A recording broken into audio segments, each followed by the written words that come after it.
I must say it's been a very interesting opportunity to work with you over the past few days. I think the students and myself for sure really enjoyed it. How do you see this benefiting your Mas camp in terms of having these students come in and work with you and in terms of the mentorship? I think more than benefiting the Mas camp, I see benefiting the Mas, and I see benefiting the nation, I see benefiting the youth, because if we can get the youth involved into the Mas and understand what the street theatre, what the Mas is all about, that is where, that's when it's paid off. So I think that's what is really important, how it pays back to them and to society and other youth. And hopefully, yes, as a Mas camp, to the people seeing them involved here will figure it's an opportunity for more youth to get involved in this type of Mas and this kind of Mas. So that's what I'm hoping the payoffs are going to be. You said this kind of Mas. How do you see your Mas camp as being different from other Mas camps? What do you think you do differently, and what do you try to do differently from other Mas camps? All right, you look a lot younger than me, and I'm sure you're a lot younger than me.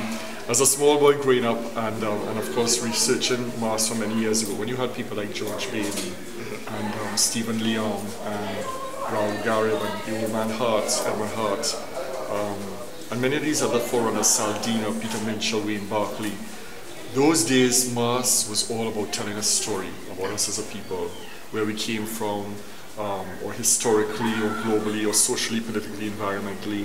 But there was a storyline in the Mas, just as it was in the Calypso. And that in both areas have sort of changed. The Calypso has become soca, wonderful, fast tempo beats, but the lyrics are not very much, they don't have very much content to it. And even this year, I think they have fabulous rhythms and fabulous pieces of music. But when you start listening to the lyrics, very few of them really tell you a story or really hold you and connect you to something that is grounded. And it's the same with the costuming. Most of the bands have become these street party bands, which are beads, bikinis, and feathers.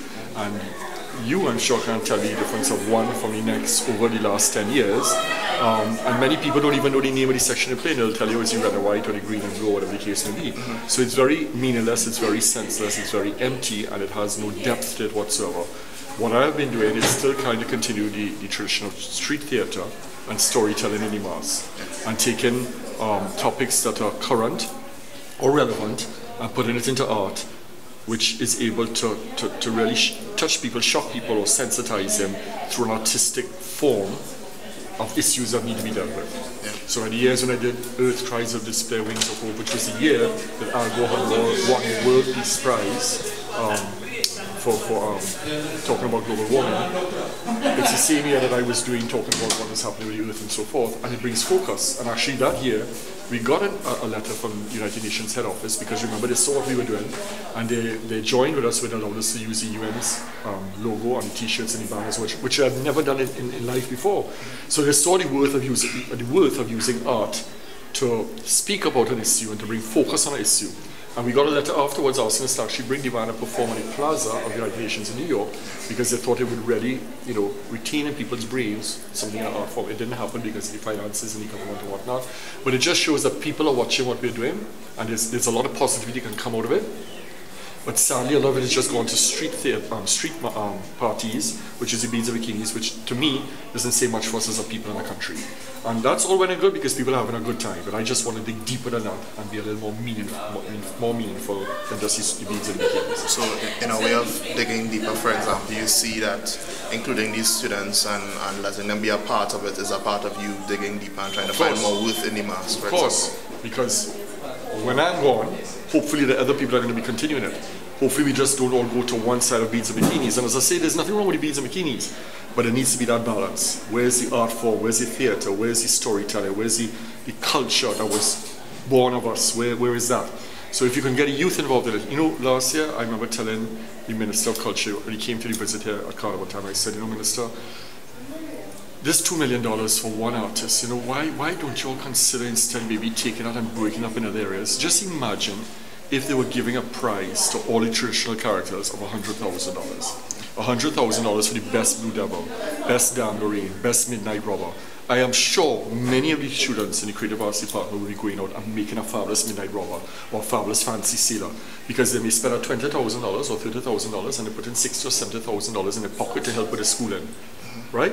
And what they're doing at the same time is you're extending the life of the art form and continuing it for ourselves and for other countries and other people who come to visit us. And that to me is far more important than just giving music to one person who's going to stand up and sing about rum or soca or whatever the case may be, right?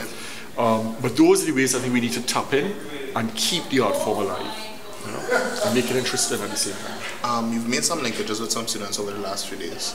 How would they continue in terms of helping you put forward your presentation, and what role do you see these students playing in terms of your presentation this year?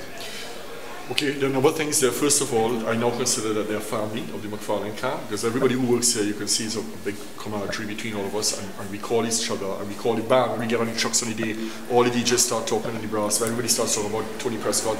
So the MacFarlane family together once again. We're our family, and we come together every year, and new members come each year. So I consider them family to us now. Their signatures are embedded in the stone in front of the house, in front of the mass camp. And this is very much theirs as it's ours, so they're free to come and be part of making mass. They can even get some pocket change because we pay by the piece, so they can come and work on free time and do mass and get involved in it. As far as the production on the street, I've been talking to one of your people, Kieran, of how we can involve them to maybe even do mass that they create, interpreting a section or part of the band, that they can also be on the street and the presentation with us on Carnival days. So there's scope to continue. Yeah? There's a lot of scope to continue and really make this a worldwide experience. And hopefully this group gets even bigger. Exactly. Well, yeah. So they get recognition out of it too, and they grow with it as well.